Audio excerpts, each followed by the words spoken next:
நாட்டு மரவள்ளி கிழங்கு. இது அவிச்சி எடுத்தாச்சு உப்பு போட்டு. இதை நான் உங்களுக்கு தாளிச்சிட்டு உங்களுக்கு காமிக்கிறேன். இதை நல்லா மசிச்சுட்டு தாளித்து சாப்பிடலாம். உடம்புக்கு நல்லது, நல்லா டேஸ்ட்டாகவும் இருக்கும். இது இப்போ அவிச்சி எடுத்தாச்சு. நான் உங்களுக்கு எப்படி செய்யுதுன்னு உங்களுக்கு நான் செஞ்சு காமிக்கிறேன்.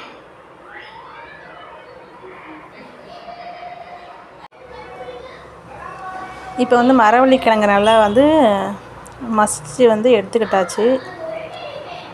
கடுகு, உளுந்தம்பருப்பு, கருவேப்பிலை, மிளகாய். சட்டியை வச்சாச்சு. லைட்டாக எண்ணெய் ஊற்றிக்கலாம். போதும். எண்ணெய் நல்லா காயட்டும்.